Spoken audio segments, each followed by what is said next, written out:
গাজীপুরের কাউরাই যে অতুল প্রসাদ সেনের যে সমাধি, এই সমাধির বিষয়ে অনেকে অজ্ঞ।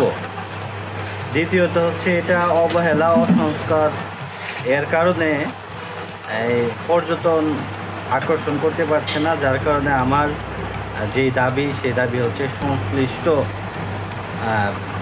অধিদপ্তর যেন এটা দ্রুত সংস্কার করেন, সংরক্ষণ করেন এবং একটা পর্যটন এরিয়া করেন। আসলে এটি তো একেবারে ঐতিহাসিক দলিল। আমাদের প্রত্নতত্ত্ব নিদর্শনের মধ্যে একটি অন্যতম গাজীপুর জেলার শ্রীপুর উপজেলার একেবারে কাউরাইত বাজার সংলগ্ন এই অতুল প্রসাদ সমাধিসৌধ। মূলত এটি হচ্ছে কালীনারায়ণ গুপ্তের সমাধিসৌধ। কালীনারায়ণ গুপ্ত ছিলেন এই অঞ্চলের জমিদার। তার মূল জমিদারি ছিল নরসিংদীর পাঁচদোনা এলাকার বাটপাড়া যে অঞ্চল। তারপরে তিনি এখানে এসে জমিদারি ক্রয় করেন। পরবর্তী সময়ে তার যারা বংশধর ছিলেন তাদের মৃত্যুর পরে প্রত্যেকে এখানে সমাহিত করা হয়েছে।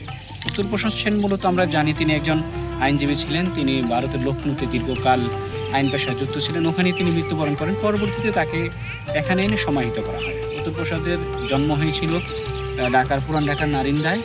পরবর্তী সময়ে তিনি পড়াশোনার জন্য লন্ডনে যান। সেখান থেকে পড়াশোনা শেষ করে ভারতবর্ষের বিভিন্ন জায়গায় তিনি দায়িত্ব পালন করেন। এবং আমরা জানি বাংলা সাহিত্যে অতুল প্রসাদ সেন যে বাংলা সাহিত্যের সকল শাখায় তার অবদান রয়েছে সেটাও আমরা জানি। এই কাউরাইতে অযত্ন আর অবহেলায় নষ্ট হচ্ছে, এ বিষয়ে আপনি কি বলতে চাচ্ছেন? এটাকে আমাদের সংরক্ষণ করা উচিত, সরকারের উচিত, এবং স্থানীয় যারা এই বিষয়ে দায়িত্বপ্রাপ্ত আছেন, যারা প্রত্নতত্ত্ব অধিদপ্তর আছে, তাদের দায়িত্ব মূলত আমাদের স্মৃতি রক্ষা করা।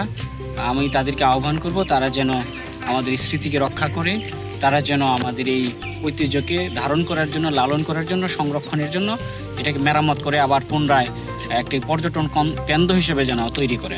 ধন্যবাদ।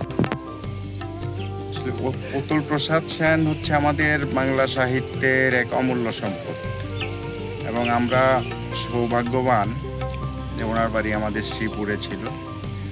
আর ওনার যে সমাধিস্থল, এটা অযত্নে, অবহেলায়, অবজ্ঞায় আজকে যে অবস্থায় পৌঁছেছে, এটা আমরা জাতি হিসাবে এটা অত্যন্ত লজ্জাস্কর। এটা সরকারিভাবেই এটার পৃষ্ঠপোষকতা হওয়া উচিত ছিল। এটা পরবর্তী প্রজন্মকে এই অতুল প্রসাদ সম্পর্কে জানানোর, এটা সংগ্রহশালা করা, জাদুঘর করা, ওনার যত সংগ্রহ রয়েছে এখানে সংরক্ষণ করা, এগুলো অত্যন্ত জরুরি ছিল। পরবর্তী প্রজন্ম যাতে এরকম বিখ্যাত একজন মানুষ সম্পর্কে ন্যূনতম ধারণা নিতে পারে। ধন্যবাদ।